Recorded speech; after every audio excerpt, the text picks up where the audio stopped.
April 2024 Sanskrit સુભાષિત professor doctor Madhusudan વ્યાસ.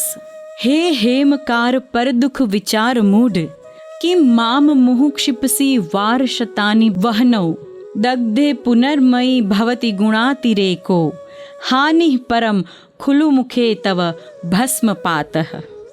અર્થ: હે સ્વર્ણકાર સોની, બીજાના દુઃખને વિશે તું વિચારમૂઢ છે, તેથી શા માટે વારંવાર મને સોનાને પીટે છે, તેમજ વહીન અગ્નિમાં વારંવાર મને ફેંકે છે.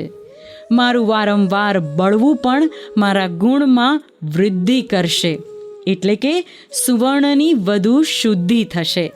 પરંતુ મને વારંવાર અગ્નિમાં ફેંકતી વખતે અગ્નિમાંથી ઉડતી રાખથી તારો ચહેરો મલિન બની જશે, તારું મુખ ભસ્માંકિત થઈ જશે, તેથી તારી દ્રષ્ટિ પણ ધૂંધળી બની જશે. વિચાર વિસ્તાર. પ્રસ્તુત સુભાષિતમાં સોનાની દુકાનમાં સોની દ્વારા પીટાઈ કે ટીપાઈ રહેલા સ્વર્ણની ઉક્તિ સોની પરત્વેની છે. તું મને નુકસાન નહીં પહોંચાડી શકે, મારા તો ગુણ વધશે, મારા તો ગુણ ક્વોલિટી વધશે. આપણે ત્યાં ગુજરાતીમાં કહેવત છે કે ખાડો ખોદે તે પડે. એ ન્યાયે બીજાને દુઃખ દેનાર માણસ પણ તેના ફળરૂપે પોતે પણ દુઃખ જ અનુભવે છે. તેથી સંસ્કૃતના શાસ્ત્રકારોએ પોતાની જાતને ઉપમા બીજામાં આપીને આત્મૌપમ્ય કેળવીને પરપીડન વૃત્તિથી મુક્ત રહેવાનો ઉપદેશ કર્યો છે. જેમ મને અન્યથી થતી પીડા પસંદ નથી, તે રીતે મારે પણ બીજાને કોઈ દુઃખ પહોંચાડવું ન જોઈએ, હાનિ પહોંચાડવી ન ઘટે. આવો સીધો સાદો નિયમ અહીં સુભાષિતકારે બોધગમ્ય કરેલ છે. સમાજમાં, કુટુંબમાં અને રાષ્ટ્રમાં સૌને માટે ઉપયોગી સિદ્ધાંત એટલે સમતા વૃત્તિ દાખવવાનું અહીં સુભાષિતકાર સૂચવે છે.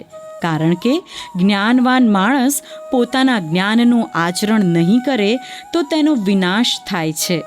આચરણ વગરનું જ્ઞાન નકામું છે.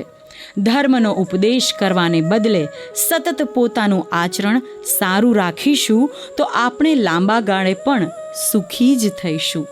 પરમાત્મા અને ઈશ્વરીય શક્તિઓ ભલા માણસને મદદ કરે છે, જ્યારે પરપીડન વૃત્તિઓ રાક્ષસોમાં હોય છે. તેથી સૌએ હલકી વૃત્તિઓથી દૂર રહીને સારા ગુણો વિકસાવવા જોઈએ.